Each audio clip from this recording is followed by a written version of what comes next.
Encore une fois, bienvenue dans cette étude des saisons prophétiques, durant laquelle nous sommes en train d'étudier un thème très intéressant, parlant de l'autre aspect oublié de la rédemption. Nous avons appris beaucoup de choses durant cette étude, notamment et tout d'abord comment le sacrifice du Seigneur Jésus-Christ, c'est pour le pardon de nos péchés, c'est afin aussi de nous donner la capacité de vivre victorieusement notre vie chrétienne durant notre marche ici-bas. Mais il y a d'autres aspects, d'autres facettes, si vous le voulez, dont on ne parle pas beaucoup, qui sont également très importants, avec le fait que les cieux devaient tout d'abord être purifiés à cause du premier péché qui a été commis dans l'univers par ce chérubin que la Bible appelle l'astre brillant, parlant de Lucifer. Et en plus de cela, nous sommes en train d'étudier au sujet de ce groupe d'anges appelés les veilleurs qui sont venus sur cette terre, ont corrompu le genre humain et ont provoqué cette race de géants comme nous le lisons dans Genèse chapitre 6. Et nous sommes en train de parler de leur accès dans ce monde par le sommet du mont Hermon, qui est en réalité un de ces portails qui existent dans les différents endroits sur cette planète.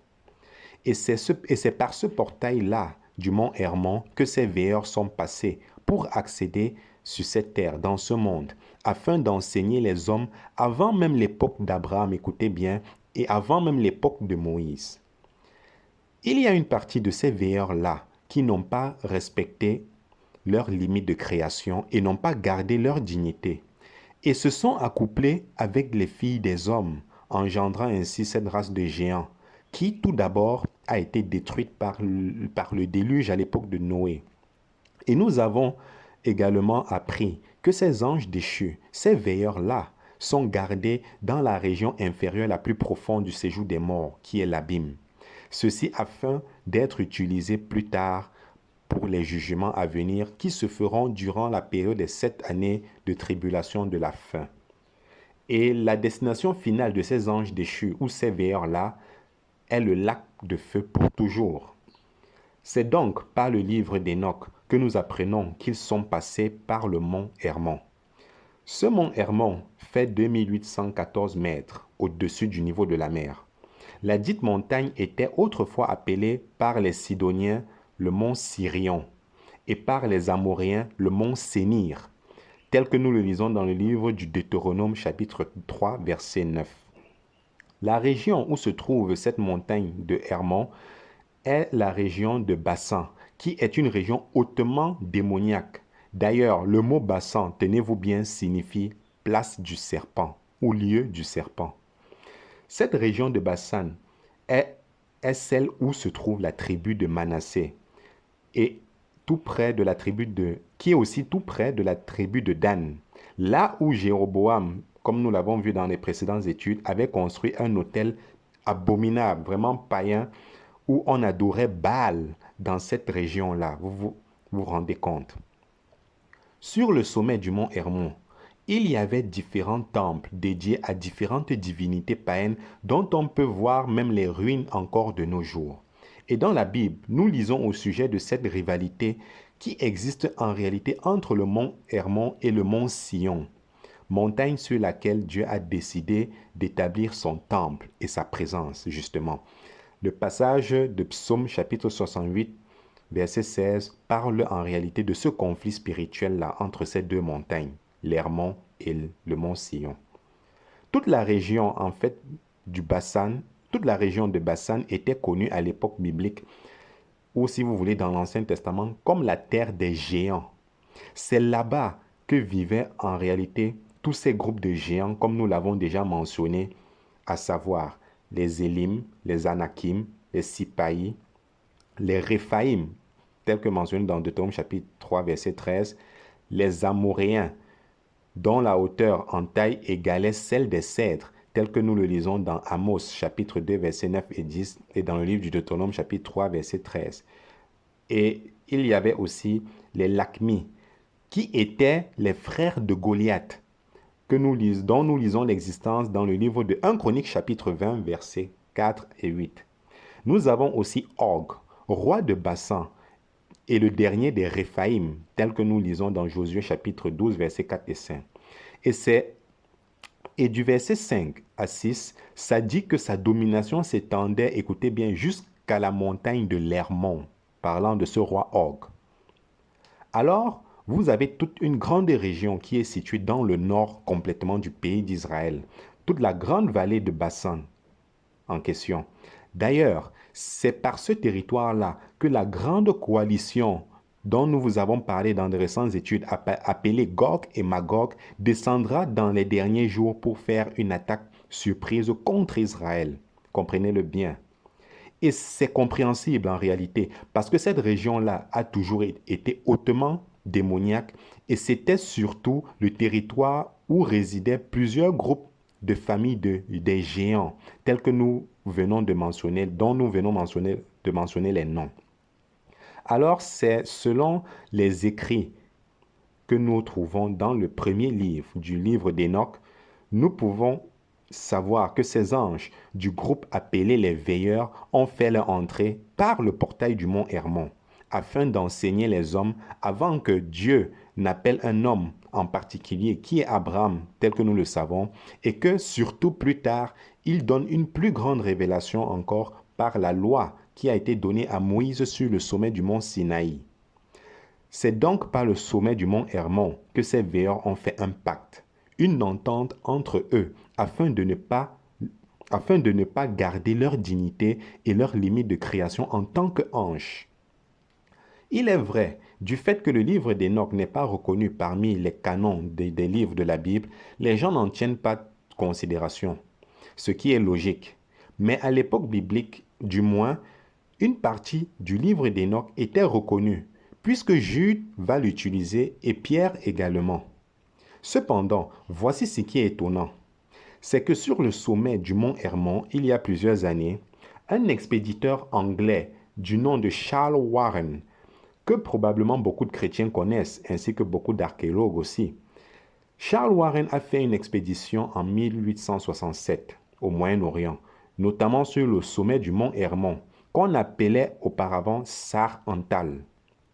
Et il a découvert plusieurs temples qui étaient dédiés à des divinités païennes, dont les ruines sont encore visibles à nos jours. Mais ce qui est vraiment intéressant pour notre étude actuellement, c'est que Charles Warren a trouvé une pierre avec une inscription en grec. Cet expéditeur, parlant de Charles Warren, a obtenu donc la permission du gouverneur de Damas à l'époque de ramener cette pierre avec lui et il a voulu, par cette expédition, l'expédier au British Museum en Angleterre. Chose qu'il a faite et cette pierre est demeurée là très longtemps. Et ce n'est qu'en 1902 que l'archéologue français Charles-Imond Clermont-Canot, qui a découvert la pierre au British Museum, a pu traduire l'inscription qui était gravée sur cette pierre, qui disait ceci, écoutez très bien, sur l'ordre du Dieu saint et très haut, ceux qui ont fait un pacte l'ont fait ici. Dans cette traduction, il faut comprendre que le Dieu très saint dont la traduction parle n'est pas l'Éternel notre Dieu, mais il s'agit plutôt de la divinité étrangère du mont Hermon justement. Et il est écrit dans le premier livre d'Enoch, plus précisément dans Enoch chapitre 6 verset 4, ceci. Écoutez très bien. Jurons de faire un pacte et lions-nous nous-mêmes par des imprécations, de ne pas abandonner ce plan, mais de l'accomplir. En réalité, voici une image de cette pierre-là qu'on a trouvée, sur laquelle est gravée cette inscription qui confirme ce qui est écrit dans le livre d'Enoch que nous venons à peine de lire. Ces veilleurs ont fait leur entrée sur cette terre par le portail du mont Hermon, et certains parmi eux, en fait du nombre de 70 tel qu'évoqué dans le livre d'Enoch, ont fait ce pacte-là. Et ils ont fait des imprécations entre eux de ne pas changer leur décision, mais de mettre à exécution leur intention. C'est vraiment terrible ce que nous apprenons. Toujours concernant cette région de la vallée du Bassan, qui a toujours été conflictuelle, elle est connue sous le nom des hauteurs du Golan, dont nous parlons de plus en plus dans nos études. Aujourd'hui, elle est toujours connue sous ce nom des hauteurs du Golan. En 1967, En 1967, justement, elle est revenue, cette région de Bassan, parlant des hauteurs du Golan, en 1967, elle est revenue sous le contrôle juif lors de la guerre des 6 jours en 1967. Et remarquez que depuis cette date de 1967, c'est toujours conflictuel jusqu'à présent. Déjà que nous savons que ce conflit, en réalité, ne date pas seulement de cette année de 1967, car depuis l'époque biblique de l'Antiquité, cette région était le territoire où était concentré le plus grand nombre de ces géants. Le mont Hermon, comme nous l'avons dit, est situé sur la limite nord de la région du Golan. Et au cours de son ministère, le Seigneur Jésus-Christ s'y est donc rendu dans ce territoire-là, où se sont produits, écoutez bien, deux événements très importants. Le premier étant la déclaration du Seigneur qu'il bâtirait son Église, tel que nous lisons dans Matthieu chapitre 16, versets 13 à 20. Le deuxième événement important, c'est celui de la transfiguration, tel que nous voyons dans Marc chapitre 9, versets 2 à 8. Lorsque nous lisons attentivement les versets bibliques qui parlent de ces deux événements importants-là, nous n'avons pas très souvent la véritable portée qu'ils ont. Mais en considérant les différents aspects du sacrifice du Seigneur Jésus-Christ, oh, quelle richesse s'offre à nous, frères et sœurs. Vraiment une richesse insoupçonnée s'offre à nous lorsque nous comprenons le sens de ces deux événements importants. Comprenez-le, c'est intentionnellement que le Seigneur Jésus-Christ s'y est rendu sur cette montagne-là afin de discuter au sujet de sa victoire sur ces veilleurs-là et sur toute cette armée de l'ennemi qui était déchaînée sur ce territoire-là carrément. Ceci lors de la transfiguration. Et c'est là aussi qu'il a fait en réalité sa grande déclaration que nous venons de citer plus haut concernant son Église. Maintenant, nous comprenons mieux pourquoi Jésus a voulu monter jusque dans la région de Banias, qui autrefois était appelée à l'époque biblique Césarée de Philippe, située justement au pied du mont Hermon, dont nous avons déjà parlé à ce sujet dans l'étude intitulée « L'œuvre parfaite de la croix ». Et aussi au sujet du lieu où s'est effectuée la transfiguration. Car, comme déjà expliqué, le nom du sommet de la montagne n'est pas mentionné dans les évangiles. Cependant, certains pensent qu'elle aurait eu lieu, parlant de la transfiguration, qu'elle aurait eu lieu sur le mont Tabor. Mais lorsqu'on réfléchit bien, cela ne peut pas avoir eu lieu sur le sommet du mont Tabor, car Jésus était dans une région qui est située beaucoup plus dans le nord d'Israël, parlant de la région de Banias, qui est située à son tour au pied du mont Hermon, lieu où il avait au préalable fait sa grande déclaration, comme nous le savons. Alors, concernant cette déclaration, le Seigneur Jésus-Christ annonçait en fait d'avance sa victoire sur ces anges déchus, appelés les veilleurs, qui avaient corrompu l'humanité à l'époque de Noé. D'ailleurs, Jésus a été crucifié, comprenez-le bien, à 15 heures exactement, et mis au tombeau. Puis 3 jours plus tard et 3 nuits plus tard, il est ressuscité d'entre les morts. Mais pendant ces 3 jours et 3 nuits-là, comprenez bien, son corps était bien sûr placé dans le tombeau. Cependant, son esprit est descendu dans le séjour des morts, et il y a eu beaucoup de choses qui se sont produites durant ces 3 jours et 3 nuits. Mais ce qui est très intéressant pour notre étude actuelle, c'est que durant ces 3 jours et 3 nuits-là, tout d'abord, il est descendu dans ce séjour des morts, tel que nous lisons dans Éphésiens chapitre 4, versets 8 et 9. Par ailleurs, nous lisons ceci dans 1 Pierre chapitre 3, versets 18 à 20, qui prouve que dans le séjour des morts, il y avait tous les justes, comprenez bien, de l'Ancien Testament, qui étaient retenus là-bas et qui attendaient justement la venue du Rédempteur, le Seigneur Jésus-Christ, afin d'être délivrés de cet endroit-là et ont été déplacés pour le ciel, passant par la route nouvelle que Jésus-Christ a inaugurée. De l'autre côté de cet endroit appelé le séjour des morts, qui est aussi appelé le GN, où sont retenus tous les injustes, qui, eux, n'ont pas changé d'endroit, comprenez bien, et ils sont encore jusqu'à nos jours d'aujourd'hui. Ils vont y demeurer jusqu'à la fin du règne de 1000 ans. Et ce n'est qu'à la fin du règne de 1000 ans qu'ils reviendront de cet endroit-là à la vie, comparaîtront devant le jugement du grand trône blanc et seront jetés dans les temps ardents de feu pour l'éternité. Et puisque dans la partie la plus profonde du séjour des morts, appelée l'abîme, se trouvait ce troisième groupe d'anges déchus, en plus du groupe des justes et de celui des injustes, la déclaration du Seigneur Jésus-Christ a été faite devant ces anges déchus et s'est accomplie durant ces 3 jours et 3 nuits par sa mort et par sa résurrection, lesquels ont renversé la perversion de cette catégorie d'anges déchus-là, qui avait contaminé l'humanité entière à l'époque de Noé.